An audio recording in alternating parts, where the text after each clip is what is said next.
Black skinny jeans, side fringes, and just throw in a little bit of self-hatred, and you have emos. Emos were wild, dude. It's the emo. She cries herself to sleep every night. The main target of just about any school bully, so much so that attacking an emo became a registered hate crime in the UK. However, these days, emos for the most part have disappeared back into the darkness from whence they came. You can't accept me at my worst, you don't deserve me at my best! Today, we will explore what happened to the emos. Warning about a teen phenomenon. It's short for emotional. The emo scene is sweeping the country. A dramatic rise in extreme violence against homosexuals and emos. Your News Channel 3's Bob Matthews investigates whether this kind of music can be dangerous for your teenager. Between goths, scene kids, and chimos, which is an abbreviation for chav emo, there are a few subcultures that if you're not careful, you could mistake for being emo. Yeah, sort of like a convincing fake Charizard Pokemon card. So let's start off by trying to pin down what an emo is. The male emo was, how do I put this? A little in touch with their feminine side. Their inner anima, as Carl Jung might put it. Very controversially at the time, they would wear black eyeliner, also known as guy liner. They would dye their hair completely black, then straighten that baby into a side fringe that would completely cover their acne-ridden face. Then of course, they would wear black female skinny jeans, along with a black t-shirt from their favorite band. I don't know if I mentioned they like the color black. And then often they would have some piercings over their face, as well these weird glove things, and then a nice pair of checkered Vans or Converse to complete the look. Now for the female emos, or the femos, if you will. The female emo was pretty much exactly the same. You know, maybe they would wear some more accessories just to cuten up the image a little bit. Perhaps a black skirt and very importantly, fishnet tights. You see, this pretty much indistinguishable gender divide between female and male emos, pretty much the prime reason that male emos were bullied in school. But we'll get more into that later in the video. But you see, there was one very important characteristic of emos that we're completely overlooking, and that is what they were like. I'm Derek, I play drums. About it. The word emo was short for emotional. Dark, depressed, sad emotions, with self-loathing and self-hatred being the seed of which this dark, all-black aesthetic came from, along with this particular association with, I don't know how to put this without YouTube nuking the video. Let's say self-destructive behavior, which is probably why they wore those weird gloves along with the armbands, you know, to hide their wrists. There was this romanticization of depression and angst. To be emo was to be sad. So how, and more interestingly, why did this infatuation with sadness come about?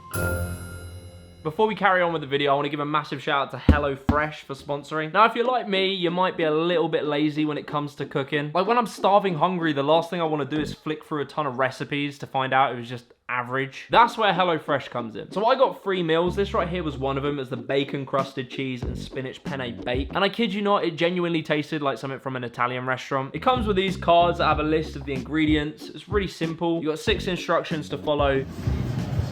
All of the meals that I had were amazing. Like all the ingredients are super fresh, they're really tasty. And so you can just trust that the recipe is gonna be good, unlike when you go online and look up a recipe. I made this dish for my mate, he loved it as well. The food is amazing. I'm not just saying that because it's an advert, I'm kind of saying it because I hope they keep sponsoring me so I can keep eating these. Oh. That actually snaps. So I thoroughly recommend you get a HelloFresh box. Use my link below, you'll get 50% off your first box, plus completely free gifts using my code Jimmy the Giant. Anyway, back to the video. You see, around the 80s, the hardcore punk scene had become synonymous with like violence, mosh pitting, vandalism, and skinheads. But in 1985, everything would change with what was dubbed Revolution Summer. The term emo is actually short for emotional hardcore, a genre of music. Spawned in Washington DC, the genre aimed to pull away from punk's harder sound, as well as its more political, lyrical content. Miracle, individual, spiritual miracle. This early wave wanted to focus lyrics on introspection, you know, personal and more sentimental topics. And there was one band that led the charge, and that band was Rites of Spring, who are nowadays heralded as the fathers of emo. Very shortly after they came out, in March of 1986, it would actually be Thrasher magazine who would coin the term emo core, which obviously they used as an insult to describe the more whiny, melodramatic nature of emo culture. Undeterred by the insults, more bands would come along. Beefeater, Embrace, Dag Nasty.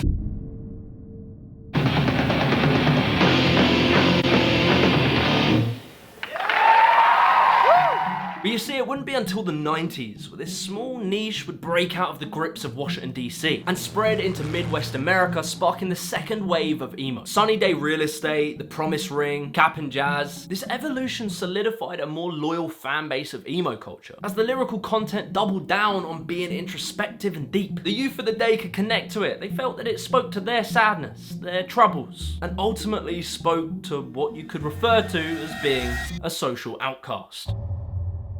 Being a social outcast or a reject was the bread and butter of emo culture. Being misunderstood, trod on, bullied. These had become the key tenets of this bubbling new underground culture. But then everything would change at the turn of the millennium. The emo wave was about to completely take over. 3, 2, 1, happy 2000! Jimmy Eat World, Brand New, Saves the Day would become these very successful emo bands in the early 2000s, laying down the foundations for who were to become the holy trinity of emo. Fall Out Boy being the father, Panic at the Disco being the son, and My Chemical Romance being the Holy Spirit. This trifecta of emoism dominated mainstream culture during the mid-2000s. You really can't overstate how big these guys were. The sound, the clothing, the way they behaved. Just like there's no love in it, but there kind of is, and just two people that are obviously separated by death. Unless, you know. They presented to the world a clear-cut image of what it means to be emo. And my god, did the world lap it up. Emo went fully mainstream. In 2004, the emo band Dashboard Confessional had a song in Spider-Man 2. Hot Topic became a very mainstream fashion outlet. This is my heart in this store, dead. Radio, TV, magazines were littered with emo. So how on earth did it grow so quickly? A few very important things can be pointed out for the reason that emos blew up in the 2000s. One of which being the inception of social media. Before TikTok dances, Twitter debates, and YouTube video essays on niche subcultures, on the 1st of August 2003, a website by the name of Myspace was launched. The internet's most popular site, MySpace. If you were on the internet in 2003, you were already a social outcast. Some kids think they're safe enough. I really don't chat with people except for like friends I know on like AIM. So Myspace was the perfect breeding ground to indoctrinate people into emoism. The thing about Myspace, which is very different to modern social media, is just how customizable it was. Like, you could change the background, the font, the music that played when you went onto your page. This was a dangerous weapon for the emos. I'm talking all black background, horror themed fonts, emotional paragraphs of self-expression from young teens, and the invention of a little known thing called the selfie. You know, gorgeous Instagram models of today have emos to thank for the selfie. All of this, plus the fact that you could choose the music that played on your page, allowed a sound, a look, and an attitude to be presented to the world as emo. And obviously people started to notice. Pete, last year you described yourself as Jack the Ripper chic. How would you describe this year's fashion? Try not to get on the worst dress list. One of those people being record label executives, who quickly jumped on the success of emo and pushed the holy trinity of emoism as hard as possible, and they became mainstream superstars. I'm so emo. But you could tell something was changing when Fall Out Boy's frontman Pete Wentz appeared on the teen magazine J14. This kid, who had no doubt been bullied in school, was now being presented as a young heartthrob, along with tons of other superstars like Gerard Way, Hayley Williams, Avril Lavigne, Brendan Urie. They became household names. And look, celebrity and aesthetics aside, I have to be honest about one thing, and that is that they made some proper bangers. If you're trying to tell me that Welcome to the Black Parade isn't an anthem, or Brick by Boring Brick, Sugar We're Going Down, I mean, come on lads, these tunes slapped. And of course, mainstream pop culture was just lapping it up. Spider-Man 3, controversially, had this emo dance with an emo fringe Tobey Maguire. The author Stephanie Meyer claimed that My Chemical Romance was a massive inspiration for Twilight. But then just as everything was going so well for emos, by the mid to late 2000s, parents, normies, and even chavs joined forces for what was to become the war on emos. You see, behind the eyeliner and the black hair, there was something much more sinister going on.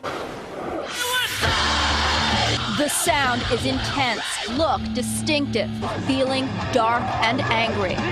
And that was the very dark nature of the lyrics. The self-hatred and wallowing wasn't just merely lyrics in a song, but they had come to embody a large chunk of youth culture's attitude in the 2000s. And so this sparked a moral panic. Parents were seeing their once happy kids who were running around with Barbies and colourful clothing, all of a sudden not leaving their bedrooms dressed in all black, listening to songs that spoke on some very dark issues. And so the mums and the dads of the world started to worry what was happening to little Billy and Becky. And then in August of 2006, the Daily Mail put out an article titled "Emo Cult Warning for Parents." Oh shit.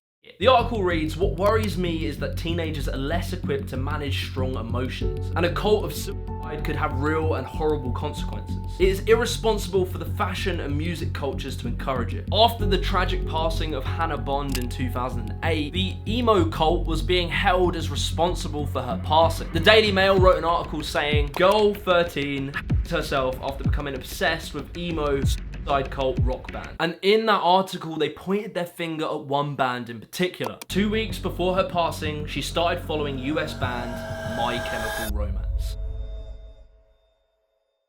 You know, Daily Mail insinuated that My Chemical Romance and emo culture were the cause for her untimely passing. They then followed all of this up with one more article condemning the entire emo culture, titled "Why No Child is Safe from the Sinister Cult of Emo," with one quote saying, "There is a very dark side to being emo, which is about dressing in black and listening to music with very deep lyrics that could tip a vulnerable person over the edge." This parental worry over emo kids was just one part of the war on emo. Emos had become victims to not just chavvy schoolyard bullies, but it got far darker than that. In 2012 in Iraq, there was what became known as the emo killings, where it's believed that somewhere between 6 or even 70 kids were kidnapped and or killed for being emo. In Russia, laws were passed to regulate emo websites on the internet, along with banning dressing like an emo in school. In Mexico, there were the anti-emo riots. They had to be broken up by the riot police. On the 6th of the 6th, 06, National Punch and Emo Day was declared online. I'm not sure if anything really came of this, but there was a real hatred for emos.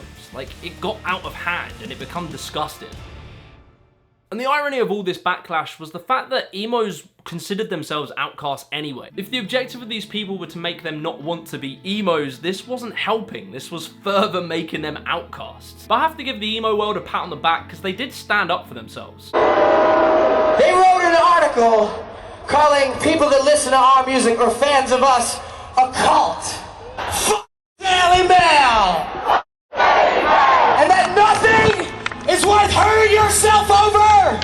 Nothing is worth taking your over! There was even an emo protest over the Daily Mail article. The argument that emos were making was that this music was helping them. When you scream, you're letting your emotions out, and it's just, kids can relate to it because everyone inside wants to scream out. It was making them feel less alone and allow them to talk about their problems. So what was going on with this war? Was it justified or not? I think you can break down the hatred for emos into a few different things. Firstly, when it comes to the violence against emos, a lot of that were to do with men who just didn't like people being gay or feminine. There was certainly more of a homophobic attitude in the 2000s, and especially so in these more socially conservative places outside of the West. But the other part I do think is more understandable, and that is the side of the parents. Like, just imagine seeing your kid dressed like this, listening to some pretty disturbing music, typing away on Myspace all day about how they hate themselves. It was definitely understandable that parents would be worried about what was happening to their kids. We're talking about emo music. If you start hearing this kind of music coming from your teen's room, do you need to worry about the dark moods that emo encourages? And like, if you open the newspaper, read the tragic story of Hannah Bond, and then the media's saying if you listen to My Chemical Romance, this might happen to your daughter, it's understandable that parents worried. And like, some people are going to disagree with me here, but I think it is fair to say that there was a subsection of emo culture that romanticized mental health problems. In the 2000s, the topic of mental health isn't what it is today. People kept it very taboo. It wasn't really spoken about. And so for much of the emo subculture, the emo MySpace days and the music was their way of expressing the things they were going through. Emos would argue that the music helped them.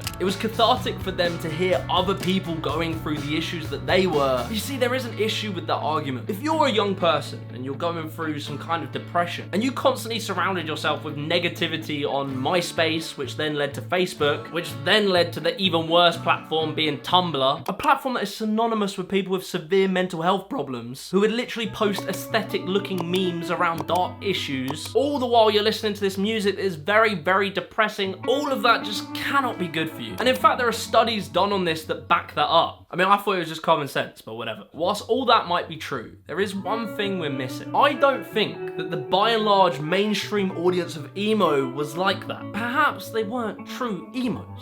Perhaps they were something else. In steps the scene kids. Now, like typically all these labels, the word scene was used as an insult. It was kind of used to deride people who only got into emo culture when it was cool, mainstream, and they just liked the aesthetic of it. Typically, they took the hairstyle of emos but added in more color, they dressed more colorfully, they were generally a little bit more trendy and cool. And look, scene kids were definitely a thing in and of itself. Not everyone who listened to emo culture were even scene, but they probably were more alike to them than they were to emos. Like pretty much everyone I knew had the long emo fringe but weren't emos. They probably rocked some skinny jeans, some skate shoes, and we enjoyed the emo music, but we also enjoyed emo's brother, pop punk. Bands like All Time Low, Blink-182, Sum 41 occasionally would make emo tunes, but were largely more upbeat, more vibrant and fun than emo. And I think this defines more of the wider emo audience. They dipped their toes into the emo culture. It was a vessel for them to let off just a little bit of teenage angst. They might not have had clinical depression, but like being a grumpy teenager isn't a new thing. And this emo music became that outlet. But as this war raged towards the end of the 2010s, the bubble would pop on emo culture. The emo kids were growing up. They stopped listening to From First to Last and started listening to Skrillex and the new dubstep wave. They finally overcome their teenage angst, the acne cleared up, they got rid of the side fringe. Emo was falling apart. Even the holy trinity of emo denounced emoism. And so it was over. In 2013, My Chemical Romance disbanded. In 2009, Fall Out Boy went on a hiatus. And as well in 2009, Panic at the Disco broke up. And as quickly as it came, it went. So you might be there wondering, are there any remnants of emo culture? And I would say definitely. Emo culture was pretty much the spark of what this mental health conversation we're having in society is now. But as for the slain phoenix, which was emo culture, eventually it would rise from the ashes. We're right here. I'll be back in the morning. Emo culture would resurrect in 2017, birthing the monumental hip-hop genre emo rap. Spearheaded by Lil Peep and Goth Boy Clique, along with Juice WRLD and even XXXTentacion to some degree. These guys became superstars and their music plus their aesthetic was very inspired by emo and punk in general. And even like more traditional emo sounds, Mum Jeans, Modern Baseball, as well as the pop punk revival that's currently happening right now, with the likes of Machine Gun Kelly and Olivia Rodrigo. I wouldn't say this is emo as much as it is pop punk, but it definitely nods to that era, but taking more inspirations from people like Blink-182. But you see, the emos of the 2000s grew up. They moved on. They got jobs in marketing, developed an unhealthy relationship with coffee, arguing about politics on Twitter all day, whilst ever so occasionally attending an emo club night and still wearing a pair of all black Vans as a nod to their former emo selves. It's been a wild ride, emos. We love you. If you enjoyed this video, be sure to leave a like and subscribe to the channel and watch this video right here.